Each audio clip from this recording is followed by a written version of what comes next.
군대는 젊은이들이 성장하는 곳이어야 합니다. 성처받는 곳이 아닙니다. 새벽 11시 42분, 김서연의 핸드폰 화면에 도착한 문자 하나. 딱 4글자였습니다. 누나, 살려줘. 그 순간 모든 것이 멈췄습니다. 대한민국 육군 최초의 여성 특전사 소장, 별 2개를 달기까지 30년을 버틴 여군 장교. 단 한 번도 흔들린 적 없던 그녀가 그 문자를 보고 와르르 무너졌습니다. 보고도 믿을 수 없었던 진실. 상처투성이가 된 동생, 민준이. 누나, 정말 와주셨구나. 숨도 못 쉴 만큼 덜덜 떨리는 목소리. 서연은 깨달았습니다. 아, 이건 단순한 훈련이 아니구나. 군대라는 이름 아래 묵인된 폭력, 은폐된 진실. 누구도 나서지 않는 그 어둠 속에 그녀는 스스로 헬기를 띄웠습니다. 내가 장군인 이유, 바로 오늘을 위해서였. 이것은 한 장군이 동생을 살리기 위해, 그리고 정의를 되찾기 위해 세상과 맞서 싸운 365일의 기록입니다. 회색빛 사연들에서는 매일 아침 가슴을 울리는 새로운 사연으로 찾아오겠습니다. 오늘 사연 시작하기 전에 구독과 좋아요는 무료니까 한 번씩 꾹 눌러주시면 더 깊은 이야기 만드는 정말 큰 힘이 됩니다. 새벽 5시 반 알람이 울리기도 전에 김서연의 눈이 번쩍 떠집니다. 30년간 이어온 칼 같은 습관이죠. 용산구 군장성 숙소 침실은 먼지 하나 없이 고요하고 정돈되어 있습니다. 벽에 걸린 태극기와 특전사 마크, 그리고 오래된 가족 사진 한 장이 전부입니다. 사진 속 20대 초반의 서연과 2살 배기 민준이가 세상을 다 가진 듯 활짝 웃고 있습니다. 서연은 침대에서 일어나 창밖을 바라봅니다. 한강이 멀리 보이는 이곳에서 홀로 지낸 지도 벌써 10년이 훌쩍 넘었습니다. 규칙적인 생활, 완벽한 자기관리, 그리고 그 누구도 허락하지 않는 내면의 영역. 이것이 대한민국 특전사 최초의 여성 투스타 장군 김서연의 일상입니다. 거울 앞에 선 서연의 얼굴에는 55년의 세월이 새겨져 있습니다. 하지만 여전히 날카로운 눈빛과 곧게 편 어깨선은 변하지 않았죠. 군복을 입으며 서연은 스스로에게 다짐합니다. 오늘도 절대로 흔들리지 말자. 식탁에 앉아 간단한 아침을 먹으면서 서연의 시선이 벽에 걸린 사진으로 향합니다. 그 사진을 볼 때마다 마음 한구석이 저릿합니다. 30년 전 그날이 자꾸만 떠오르거든요. 부모님의 갑작스런 교통사고 소식을 들었을 때의 충격. 영안실에서 마주한 차가운 현실. 그리고 혼자 남겨진 2살 배기 민준이의 울음소리까지. 언니, 이 아이는 어떻게 해야 하죠? 당시 20대 초반이었던 서연에게 친척들이 물었습니다. 하지만 서연은 한치의 망설임도 없었습니다. 제가 키울게요. 대학 2학년을 마치고 사관학교에 지원한 것도 바로 그때였습니다. 안정적인 직업과 확실한 미래로 민준이를 책임지기 위해서였죠. 하지만 서연만이 알고 있는 무거운 비밀이 하나 있습니다. 민준이는 사실 서연의 친동생이 아닙니다. 사망한 친언니 은미가 결혼 전에 낳은 아이였거든요. 그 사실을 안 부모님은 본인들의 호적에 양자로 올려줄 생각을 하고 있었습니다. 교통사고로 온 가족을 잃은 후 서연은 혼자서 이 무거운 진실을 짊어져야 했습니다. 민준이의 호적을 정리하면서도 그 누구에게도 말할 수 없는 비밀이었죠. 민준이에게는 절대 말할 수 없어. 이 아이에게는 내가 진짜 누나가 되어주자. 그때부터 서연의 삶은 완전히 바뀌었습니다. 새벽에 일어나 민준이의 기저귀를 갈고 분유를 타주고 밤새 울음을 달래주던 날들. 사관학교 입학 후에도 주말마다 집에 돌아와 민준이를 돌봤습니다. 평일에는 친척집에 민준이를 맡겼죠. 다른 생도들이 꿀같은 휴가를 즐길 때도 서연은 민준이와 함께하는 시간이 더 소중했습니다. 누나, 나는 왜 엄마 아빠가 없어? 민준이가 7살 때 처음 울며 물었을 때의 당황스러움을 서연은 지금도 기억합니다. 민준아, 누나가 엄마 아빠 역할 다 해줄게. 괜찮지? 그때 민준이는 서연의 손을 꼭 잡으며 말했습니다. 누나가 있으면 아무것도 무섭지 않아요. 시간이 흘러 서연은 소위에서 중위, 대위, 소령으로 계급을 차근차근 올려갔습니다. 특전사에서 인정받는 여성 장교가 되기까지 얼마나 많은 편견과 어려움을 이겨내야 했는지 모릅니다. 하지만 민준이가 있었기에 포기할 수 없었습니다. 이 아이의 든든한 버팀목이 되어주고 싶었거든요. 민준이는 서연의 기대를 저버리지 않았습니다. 공부도 잘하고 운동도 잘하는 모범생으로 자랐죠. 대학에 진학해서도 서연을 자랑스러워했습니다. 우리 누나는 특전사 장교이에요. 친구들에게 자랑할 때마다 서연의 마음은 뿌듯함으로 가득 찼습니다. 아침 식사를 마치고 집을 나서는 서연의 발걸음은 여전히 군인답게 규칙적입니다. 하지만 오늘은 왠지 마음이 무겁습니다. 어제 민준이가 입대 이야기를 꺼냈을 때부터 계속된 기분이죠. 자랑스럽기도 하고 또 한편으로는 걱정되기도 합니다. 사무실에 도착한 서연은 하루 일정을 점검합니다. 부대 시찰, 회의, 그리고 각종 보고서 검토. 바쁜 하루가 시작되었지만 서연의 마음 한구석에는 항상 민준이가 자리하고 있습니다. 우리 민준이는 어떤 부대에 배치될까? 좋은 선임들을 만날 수 있을까? 점심시간, 서연은 혼자 식사를 하며 생각에 잠깁니다. 민준이를 키우느라 포기했던 것들이 참 많았습니다. 연애도 결혼도 그리고 자신만의 꿈도 모두 뒤로 밀어둔 채 오직 민준이만을 위해 살아왔죠. 하지만 후회는 없습니다. 민준이가 건강하게 자라준 것만으로도 충분했으니까요. 저녁 무렵 서연은 민준이에게 전화를 겁니다. 민준아, 오늘 하루 어땠니? 수화기 너머로 들리는 민준이의 밝은 웃음소리에 서연의 얼굴도 스르르 부드러워집니다. 누나, 입대 전에 한 번 더 뵙고 싶어요. 이번 주말에 시간 되세요? 그럼 우리 민준이 보고 싶으면 당연히 봐야지. 서연의 대답에 민준이가 신나서 외치는 소리가 들립니다. 누나, 저 정말 잘할 수 있을까요? 군대에서 말이에요. 민준이의 목소리에 살짝 불안함이 섞여 있습니다. 민준아, 누나가 너를 어떻게 키웠는지 기억하지? 힘들어도 포기하지 않고 어려워도 당당하게 맞서는 거야. 그게 바로 우리 민준이잖아. 서연의 말에 민준이는 다시 밝은 목소리로 대답합니다. 맞아요, 누나. 누나가 키운 동생인데 못할 게 뭐가 있겠어요? 전화를 끊고 혼자 남은 서연은 오랫동안 창밖을 바라봅니다. 한강 너머로 붉은 해가 지고 있습니다. 민준이가 입대하면 이 집은 더욱 고요해지겠죠. 하지만 그것도 자연스러운 일이겠지요. 이제 민준이도 자신의 길을 걸어가야 할 때니까요. 서연은 서재에서 일기장을 꺼냅니다. 30년간 써온 일기장에는 민준이와 함께한 모든 순간들이 빼곡히 기록되어 있습니다. 민준이 입대 결정. 걱정되지만 믿는다.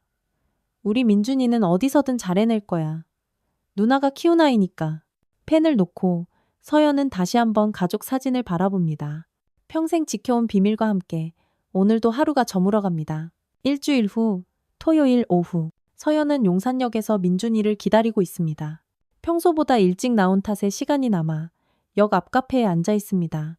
창밖으로 사람들이 바쁘게 오가는 모습을 보며 서연은 문득 민준이가 처음 대학에 입학했던 날을 떠올립니다. 그때도 꼭 이렇게 가슴이 떨렸던 것 같습니다. 누나! 멀리서 들려오는 민준이의 목소리에 서연이 고개를 돌립니다. 키가 훌쩍 자란 민준이가 환하게 웃으며 손을 흔들고 있습니다. 23살의 민준이는 이제 완전한 어른의 모습입니다. 하지만 서연에게는 여전히 그때 그 2살배기로 보이는군요. 우리 민준이 많이 컸네. 서연이 민준이의 어깨를 토닥이며 말합니다. 누나도 변한 게 없으시네요. 여전히 카리스마 넘치시고 민준이의 농담에 서연이 웃음을 터뜨립니다. 이런 편안한 대화가 참 고맙습니다. 점심을 먹으러 가는 길에 민준이가 말을 꺼냅니다. 누나 사실 좀 떨려요. 군대 가는 거. 서연은 민준이의 팔짱을 끼며 대답합니다. 떨리는 게 당연하지. 누나도 처음 사관학교 갈 때 얼마나 떨렸는데. 식당에서 민준이가 좋아하는 갈비탕을 주문한 후 서연은 민준이를 유심히 바라봅니다. 언제부터인가 민준이의 얼굴에서 먼저 세상을 떠난 언니 은미의 모습이 보이기 시작했습니다. 특히 웃을 때의 그 눈매가 꼭 닮았습니다. 하지만 서연은 이런 생각을 재빨리 지워버립니다. 민준아, 군대에서 가장 중요한 건 뭔지 알지? 서연의 질문에 민준이가 고개를 갸우뚱합니다. 선후배 관계요? 그것도 중요하지만 가장 중요한 건 자기 자신을 지키는 거야. 억울한 일을 당해도 그냥 참기만 하면 안 돼. 정당하게 맞서야 해. 민준이는 진지하게 서연의 말을 듣습니다. 누나가 그렇게 가르쳐 주셨잖아요. 옳지 않은 일에는 당당하게 맞서라고. 맞아. 그게 우리 민준이의 가장 큰 장점이야. 착하지만 당당한 사람. 식사를 마치고 한강공원을 걸으며 민준이가 툭 물어봅니다. 누나, 혹시 나 때문에 결혼 안 하신 거 아니에요? 갑작스러운 질문에 서연이 순간 당황합니다. 무슨 소리야. 누나는 일이 더 좋아서 안 한 거야. 정말요? 나 때문에 포기한 건 진짜 없으세요? 서연은 잠시 걸음을 멈춥니다. 사실 민준이 때문에 포기한 것들이 한두 가지가 아닙니다. 하지만 그것을 단 한 번도 후회한 적은 없습니다. 민준아, 누나한테는 네가 가장 소중한 가족이야. 너를 키우면서 누나도 정말 많이 성장했어. 오히려 고마워해야 할 사람은 누나란다. 민준이의 눈시울이 서서히 붉어집니다. 누나, 저 정말 감사해요.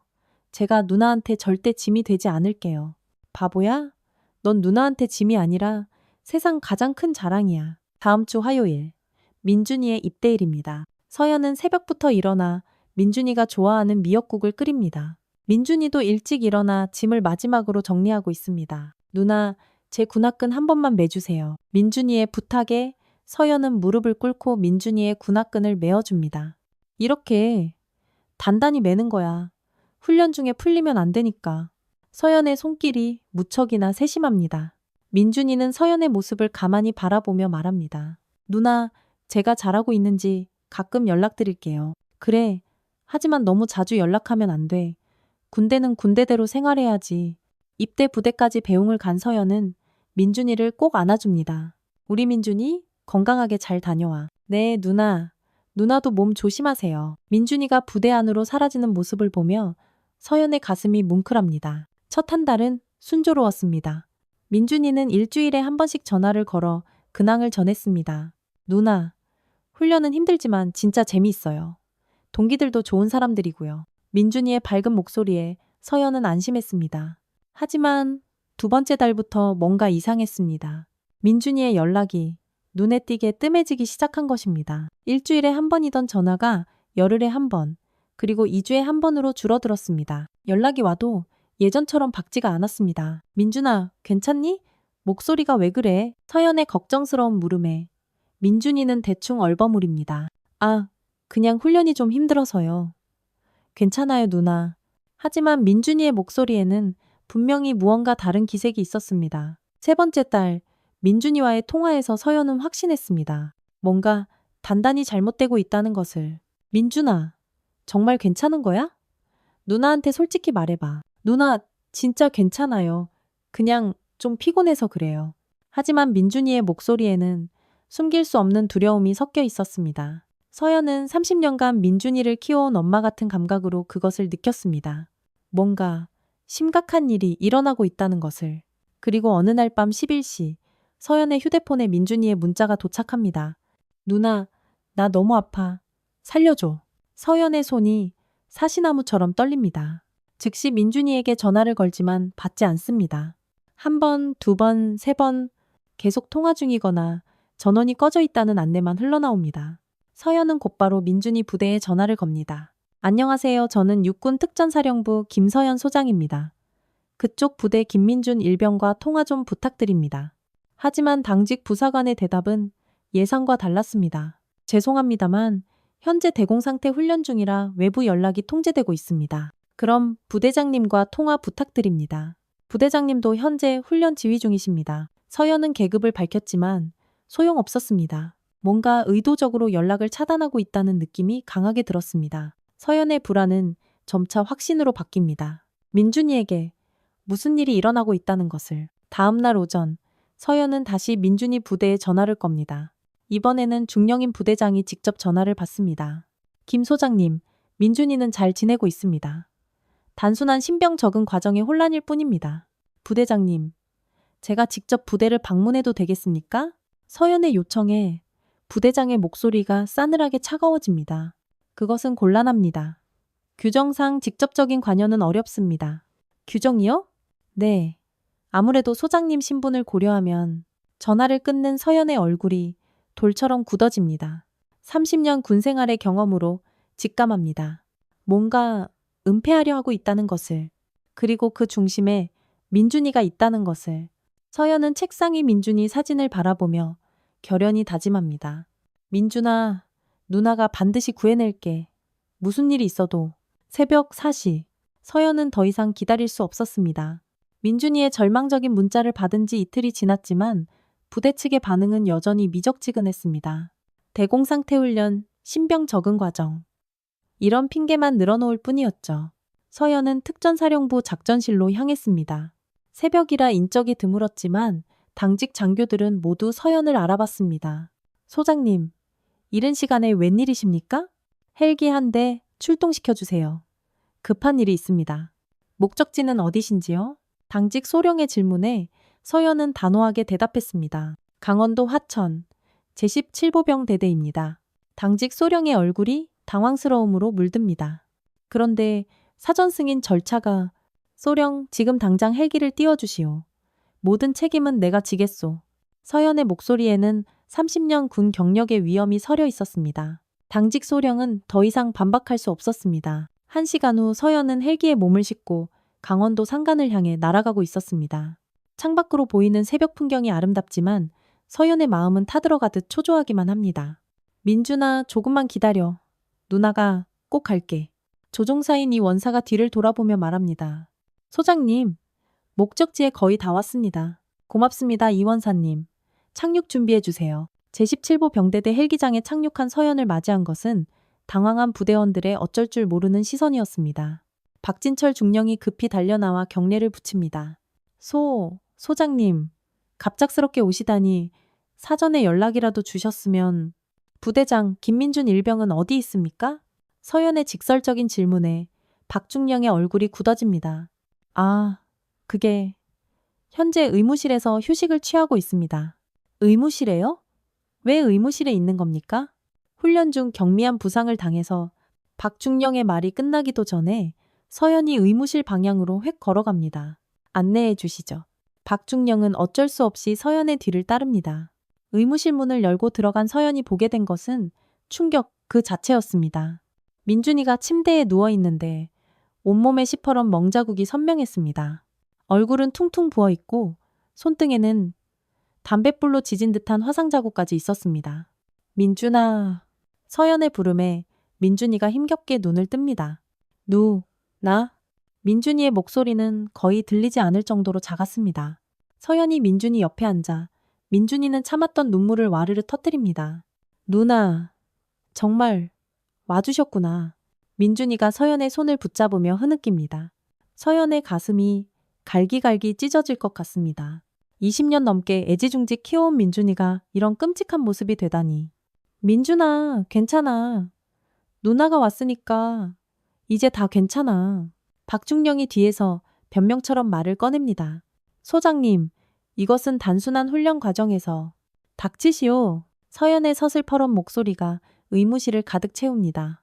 이게 훈련 과정이라고요? 이 꼴이? 서연은 민준이의 상처를 하나하나 확인합니다. 갈비뼈 부근에 시퍼런 멍, 팔뚝의 손톱 자국, 그리고 손등의 화상. 이 모든 것이 체계적인 폭행의 흔적임을 서연은 한눈에 알 수 있었습니다. 누가 그랬니? 민준아, 누가 이런 짓을 했어? 서연의 물음에 민준이는 두려운 눈빛으로 박중령을 힐끗 쳐다봅니다. 그리고 모기만 한 목소리로 말합니다. 최대현 대위요. 박중령의 얼굴이 더욱 잿빛으로 굳어집니다. 소장님, 이것은 오해입니다. 최대위는 오해요? 이 아이 몸에 있는 상처가 오해라는 말입니까? 이때 의무실 문이 벌컥 열리며 최대현 대위가 들어옵니다. 키가 크고 건장한 체격의 최대위는 서연을 보자 잠시 당황하지만 곧 태연한 척 경례를 붙입니다. 소장님, 최대현 대위입니다. 서연이 최대위를 불꽃 튀는 눈으로 노려봅니다. 대위, 김민준 일병에게 무슨 일이 있었던 겁니까? 훈련 과정에서 넘어져서 다친 것 같습니다. 별일 아닙니다. 넘어져서요? 서연의 목소리에 분노가 섞여 들어갑니다. 손등에 있는 이 화상도 넘어져서 생긴 거라고 할 건가요? 최대위의 얼굴에 당황한 기색이 스칩니다. 민준이가 서연의 소매를 잡아당깁니다. 누나, 제발. 더 이상은. 민준이의 눈에는 극도의 공포가 서려 있습니다. 서연은 민준이가 얼마나 끔찍한 고통을 겪었을지 짐작이 갑니다. 부대장, 즉시 이 사건에 대한 조사를 시작하겠습니다. 서연의 선언에 박중령이 당황하며 말립니다. 소장님, 그건 우리 부대 내부 문제입니다. 상급 부대의 개입은 내부 문제요? 장병 폭행이 내부 문제라고요? 서연의 목소리가 점점 커집니다. 그럼 이 아이가 죽을 때까지 기다리라는 말씀이신가요? 최 대위가 비웃는 듯한 표정을 짓습니다. 소장님, 군대라는 곳이 원래 그런 곳 아닙니까? 좀 거칠긴 하지만 그게 다 단련이 되는 거죠. 그 순간 서연의 참을성이 한계에 달합니다. 대위, 지금 뭐라고 했습니까? 서연이 최대위 앞으로 성큼 다가섭니다. 장병 폭행을 단련이라고 했습니까? 최대위는 뒤로 주춤 물러서며 말합니다. 아, 그게 아니라 즉시 이 대위를 구속하겠습니다. 서연의 명령에 의무실이 술렁입니다. 박중령이 급히 말립니다. 소장님 잠깐만요. 이건 절차는 나중에 생각하겠습니다. 지금은 이 아이의 안전이 최우선입니다. 서연이 민준이의 손을 잡으며 말합니다. 민준아, 이제 괜찮아. 누나가 모든 걸 해결해 줄게. 하지만 최대위는 여전히 여유로운 표정입니다.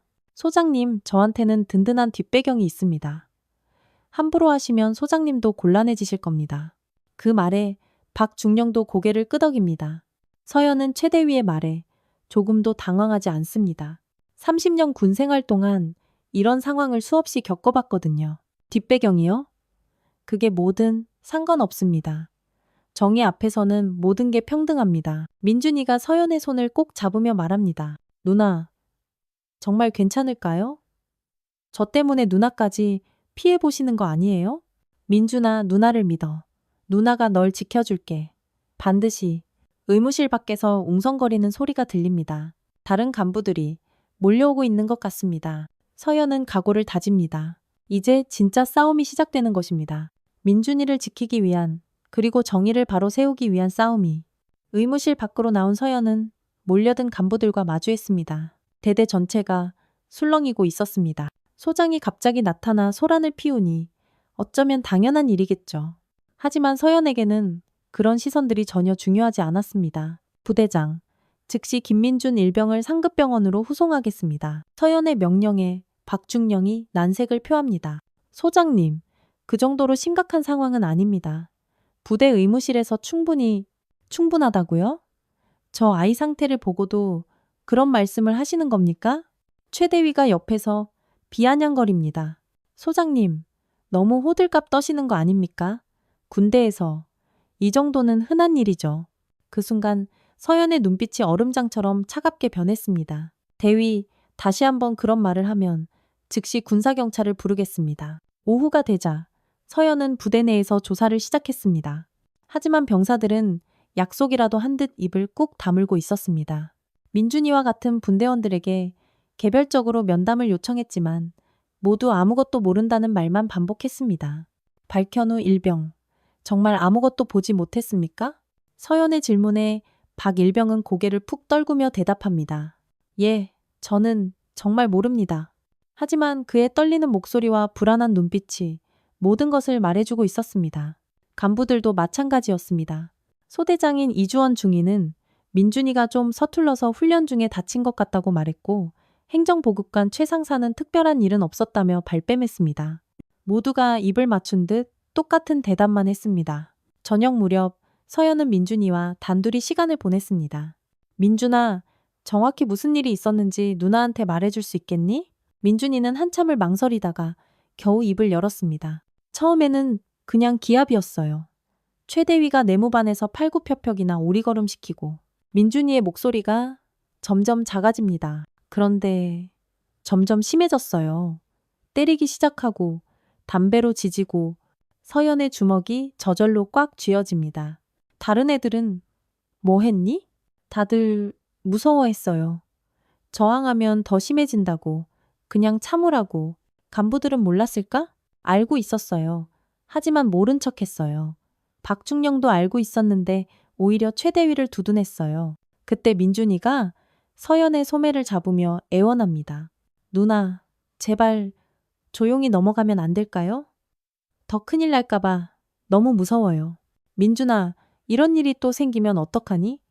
다른 후배들도 너처럼 이런 고통을 겪어야 한다고 생각해? 민준이는 고개를 떨구며 흐느낍니다. 하지만 최대위가 말했어요. 자기 처남이 국회의원이라고 함부로 건드리면 다 죽는다고. 밤 11시 서연이 부대 숙소에서 보고서를 정리하고 있을 때였습니다. 조심스럽게 문을 두드리는 소리가 들렸습니다. 들어오세요. 문이 살짝 열리며 정수빈 상병이 고개를 내밀었습니다. 소장님, 잠깐 시간 되시나요? 정상병의 목소리는 눈에 띄게 떨리고 있었습니다. 그럼요. 이리 와서 앉으세요. 정상병은 주위를 살피며 조심스럽게 앉았습니다. 소장님, 저 말씀드릴 게 있습니다. 정상병이 주머니에서 작은 USB 하나를 꺼냅니다. 이게 뭐죠? 민준이 형이 당한 일들. 일부가 녹음되어 있습니다. 서연의 눈이 번쩍 커집니다. 녹음이요? 네, 저희가 몰래 핸드폰으로 녹음했어요.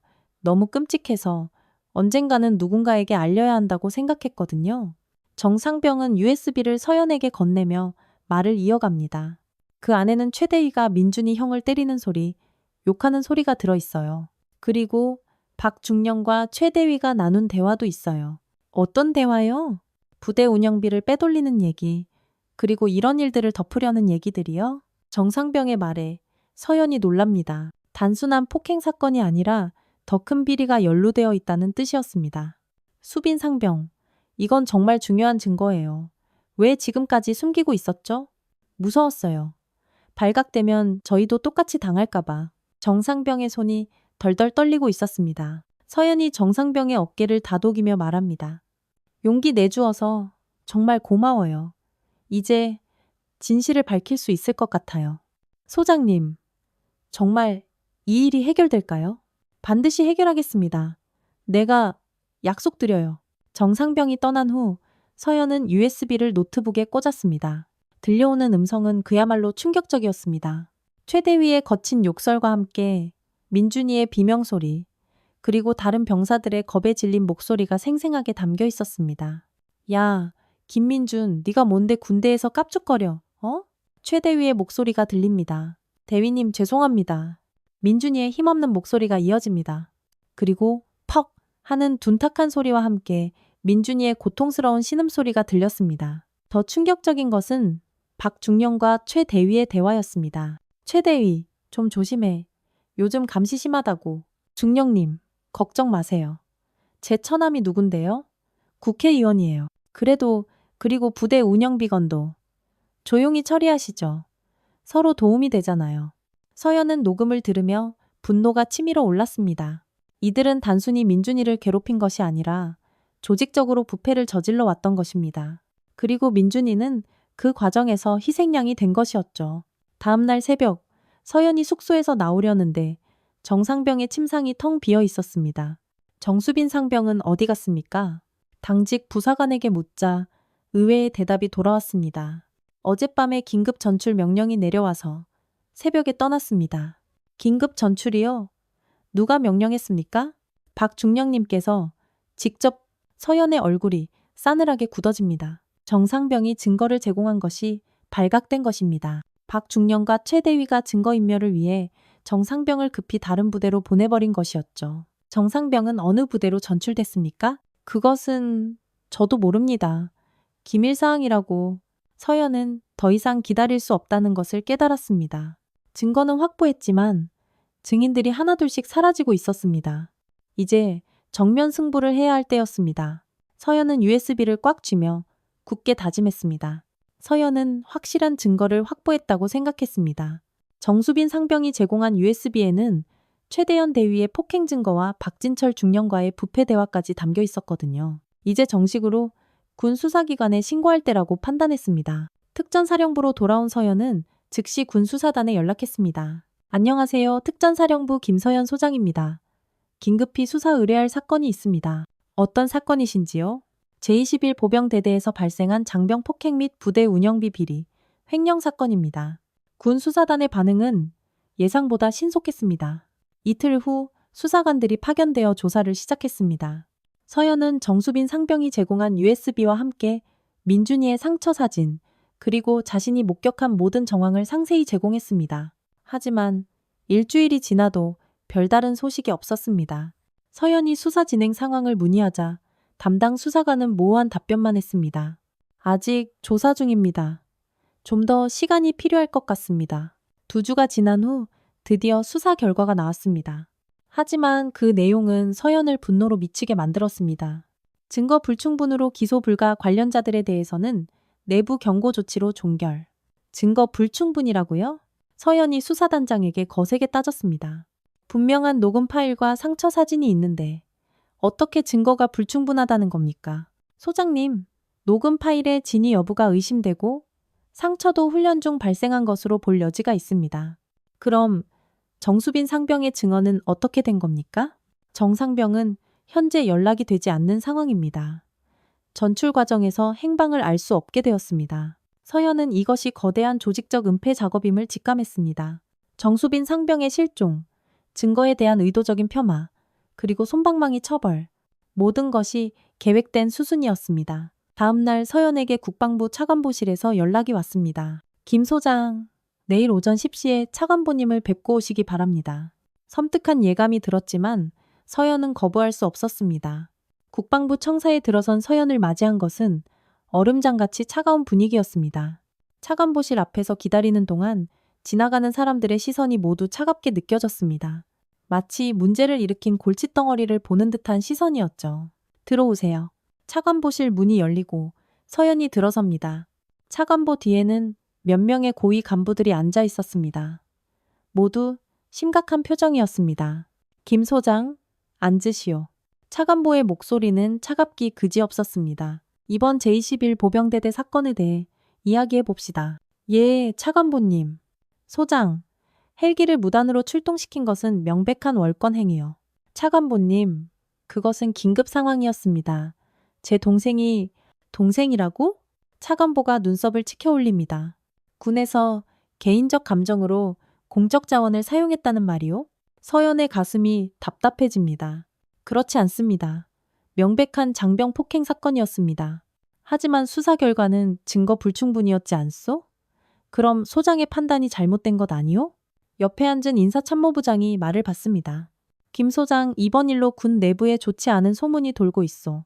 장성이 개인적 관계로 부대에 압력을 넣었다는 그것은 사실이 아닙니다. 서연의 목소리가 저도 모르게 높아집니다.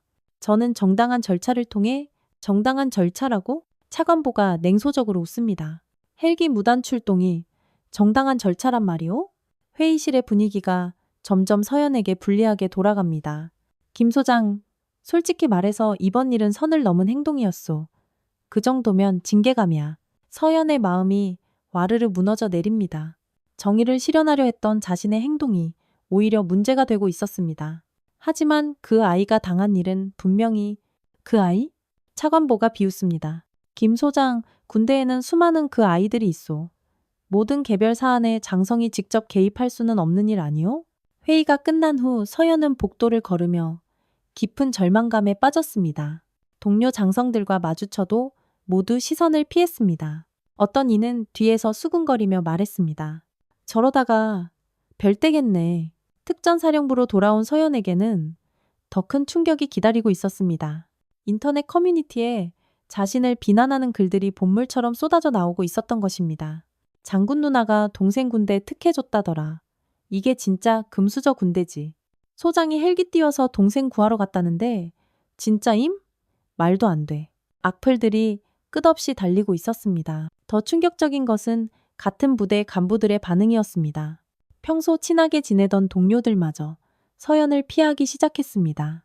김 소장, 너무 감정적으로 대응한 거 아니야? 이번 일로 우리 부대 이미지도 나빠졌어.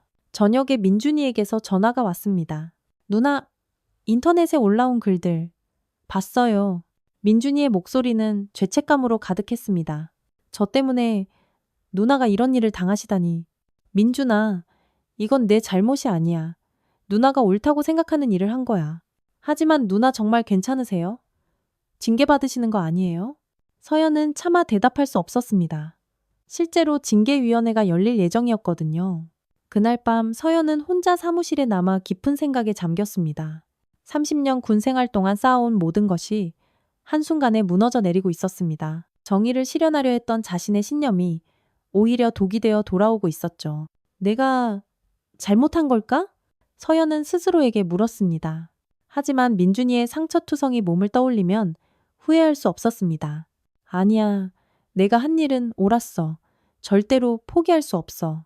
하지만 현실은 냉혹했습니다. 최대현 대위는 여전히 부대에서 활개를 치고 있었고 박진철 중령도 아무런 처벌을 받지 않았습니다. 오히려 서연만이 문제를 일으킨 사람으로 몰리고 있었죠. 서연은 책상 위에 놓인 계급장을 가만히 바라봅니다. 별 2개가 달린 소장 계급장. 이것을 얻기 위해 얼마나 많은 희생을 했는지 모릅니다. 하지만 이 계급장이 민준이보다 소중할 수는 없었습니다. 계급장을 벗을 각오로 끝까지 가보자. 서연은 마음을 굳혔습니다. 비록 주변 모든 사람이 등을 돌리더라도 혼자서라도 진실을 밝혀내겠다고. 그것이 민준이에게 그리고 자기 자신에게 할 수 있는 최선이었습니다. 징계위원회 날짜가 잡혔습니다. 일주일 후 금요일, 서연의 운명이 결정될 예정이었습니다. 주변 사람들은 모두 서연에게 그만 사과하고 조용히 넘어가라고 조언했습니다. 김 소장, 이제 그만 접어. 더 이상은 자살행위야. 하지만 서연의 마음은 변하지 않았습니다. 민준이는 여전히 트라우마에 시달리고 있었고 최대현 대위는 아무렇지 않게 부대에서 생활하고 있었습니다. 이런 말도 안 되는 상황에서 포기할 수는 없었죠. 수요일 저녁, 서연이 집에서 징계위원회 준비 자료를 정리하고 있을 때였습니다. 띵! 하고 이메일 알림이 울렸습니다. 발신자는 정의는 살아있다였고 제목은 보내드립니다. 제가 할 수 있는 마지막입니다. 였습니다.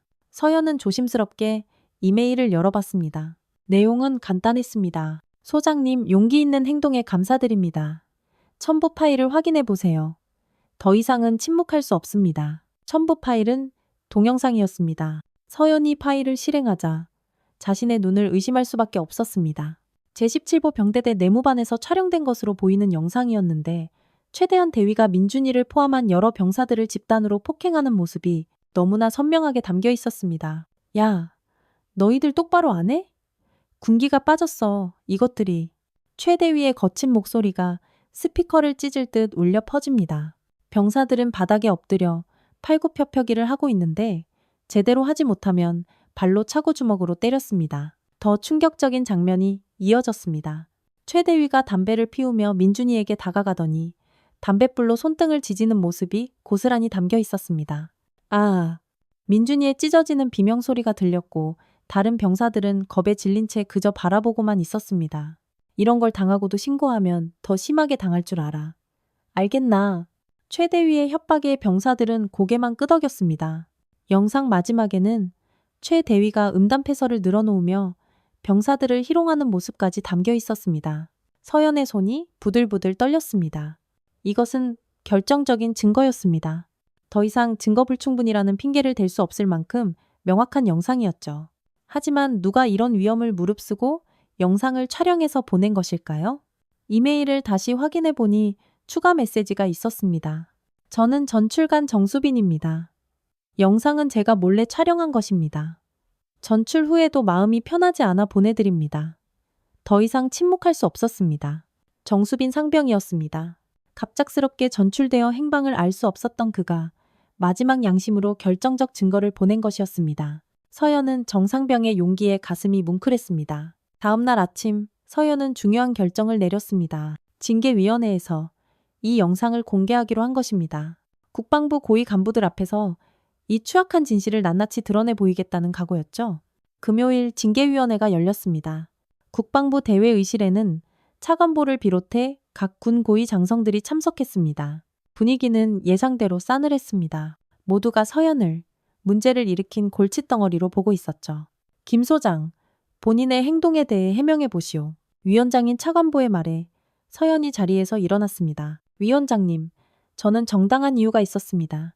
증거를 보여드리겠습니다. 서연이 노트북을 꺼내자 위원들이 웅성거렸습니다. 또 무슨 변명을 하려는 건가?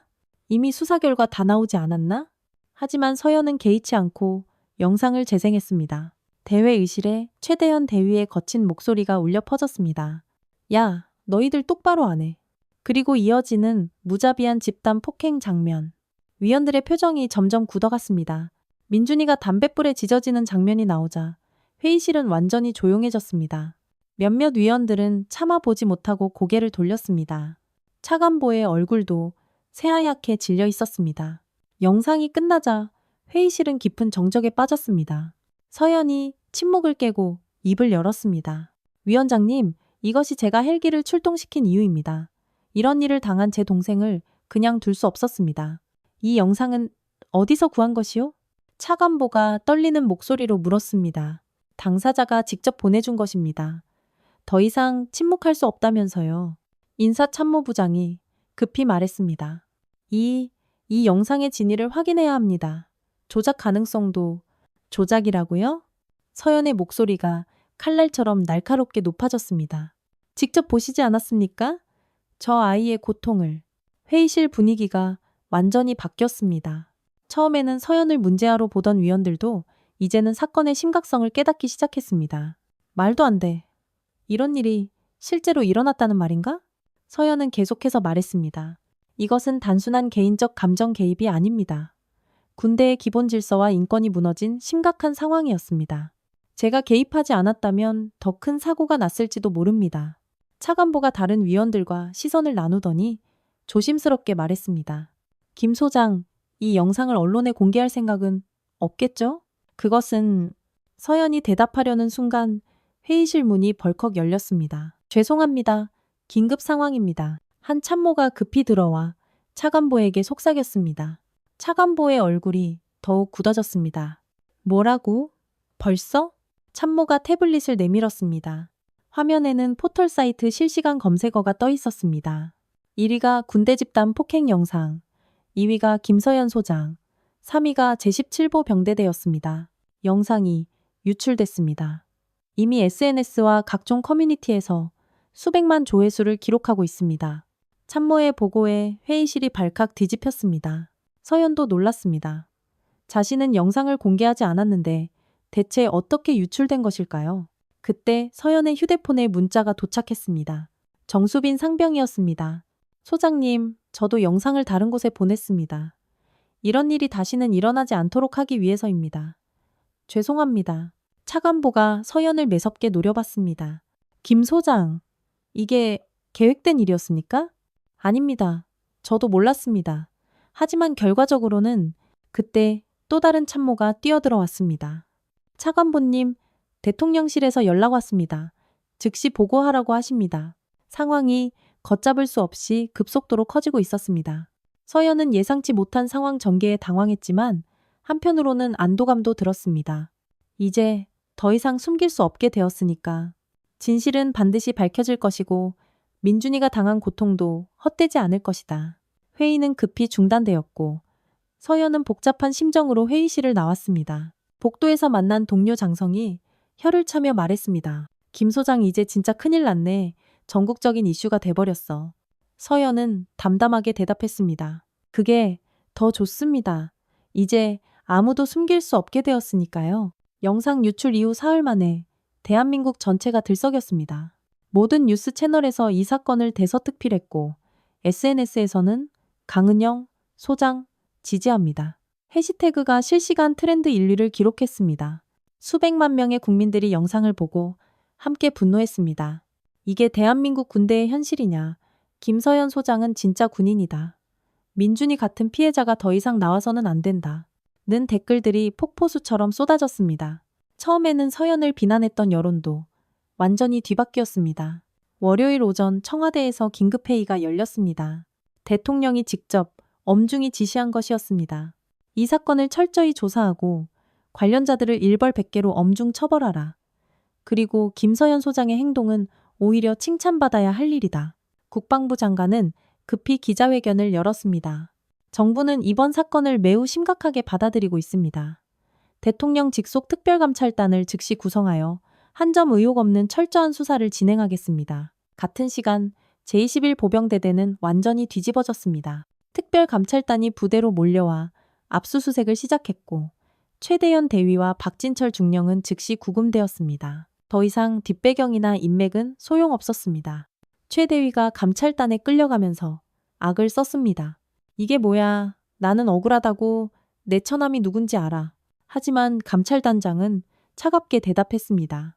처남이 대통령이어도 소용없습니다. 법 앞에서는 모두가 평등합니다. 박중령도 마찬가지였습니다. 이건 과도한 처벌이야. 군대에서 이 정도는 흔한 일 아닌가? 흔한 일이요? 감찰관이 영상을 보여주며 쏘아붙였습니다. 이게 흔한 일이라고 생각하십니까? 수사 과정에서 더 충격적인 사실들이 속속 드러났습니다.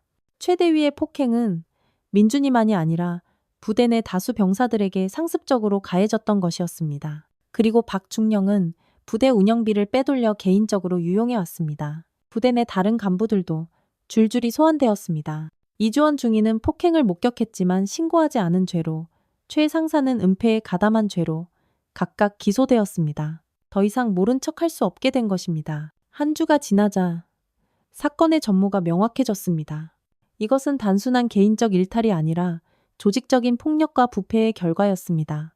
최 대위는 자신의 처남이 국회의원이라는 배경을 믿고 무법천지처럼 행동해왔고 박중령은 이를 묵인하며 함께 부패에 가담했던 것입니다.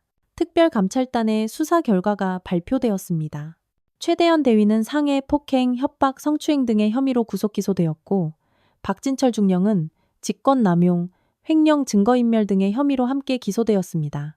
재판 과정도 국민들의 큰 관심을 받았습니다. 법정에 선 최 대위는 여전히 반성하지 않았습니다. 저는 부대 기강을 위해 한 일입니다. 요즘 신세대 병사들이 너무 나약해서. 하지만 판사가 영상을 재생하자 최 대위는 더 이상 말을 잇지 못했습니다. 민준이도 증인으로 출석했습니다. 떨리는 목소리로 당시 상황을 증언했습니다. 매일매일이 지옥 같았습니다. 언제 또 맞을지, 언제 또 괴롭힘을 당할지 모르는 두려움 속에서 살았습니다. 왜? 신고하지 않았으니까. 판사의 질문에 민준이가 대답했습니다. 신고하면 더 심한 보복을 당할 거라고 협박받았습니다. 그리고 누가 믿어줄지도 확신할 수 없었습니다. 서연도 증인으로 출석했습니다. 저는 단순히 제 동생을 구하려 한 것이 아닙니다. 이런 끔찍한 일이 다시는 이 땅에서 일어나지 않도록 하고 싶었습니다. 서연의 증언에 방청석에서 박수가 터져 나왔습니다. 정수빈 상병도 용기를 내어 법정에 섰습니다. 저는 더 이상 침묵할 수 없었습니다. 동료가 고통받는 모습을 보고만 있을 수는 없었습니다. 정상병의 증언은 사건의 결정적 증거가 되었습니다. 재판부는 엄중한 판결을 내렸습니다. 최대현 대위에게는 징역 6년이 선고되었습니다. 피고인의 행위는 군인의 기본 품위와 인간의 존엄성을 짓밟은 중대한 범죄입니다. 판사의 선고에 법정이 숙연해졌습니다. 박진철 중령에게는 징역 4년과 함께 횡령한 금액의 전액 환수 명령이 내려졌습니다. 피고인은 부하를 보호해야 할 지휘관으로서의 의무를 저버렸을 뿐만 아니라 부패에까지 가담했습니다. 다른 공범들도 각각의 죗값을 치렀습니다. 폭행을 목격하고도 신고하지 않은 간부들은 강등 처분과 함께 전역 조치되었습니다. 보고도 못 본 척하는 것도 범죄라는 메시지가 명확히 전달되었습니다. 판결 후 법정을 나서는 서연에게 기자들이 몰려들었습니다. 소장님, 소감 한 말씀 부탁드립니다. 서연은 잠시 생각하더니 입을 열었습니다. 정의는 늦을 수는 있어도 사라지지 않는다는 것을 다시 한번 확인했습니다. 하지만 이것으로 끝이 아닙니다. 이런 일이 다시는 일어나지 않도록 하는 것이 우리 모두의 숙제입니다. 이 사건을 계기로 군대 내 인권개혁이 본격적으로 시작되었습니다. 국방부는 전 부대를 대상으로 긴급 인권교육을 실시했고 신속신고 체계를 구축했습니다. 무엇보다 군인권감찰관이라는 새로운 직책이 신설되었습니다. 민준이는 안전한 부대로 전속되어 남은 복무를 무사히 마쳤습니다. 심리치료도 꾸준히 받으며 깊었던 트라우마를 극복해 나갔습니다. 누나 덕분에 새로운 부대에서 정말 좋은 선임들을 만났어요. 한 달 후 서연에게 특별한 제안이 왔습니다. 대통령 직속 군인권위원회 초대위원장직이었습니다. 김 소장의 용기와 신념이 우리 군대를 바꿔놓았습니다. 계속해서 이 길을 걸어주시기 바랍니다. 서연은 한참을 고민한 끝에 제안을 받아들였습니다. 이제 개인적인 싸움이 아니라 모든 장병들을 위한 싸움을 해야 할 때였습니다. 제가 겪은 일이 다른 가족들에게는 다시는 일어나지 않도록 하겠습니다. 취임 기자회견에서 서연은 굳게 다짐했습니다. 이제 더 이상은 침묵하지 않겠습니다.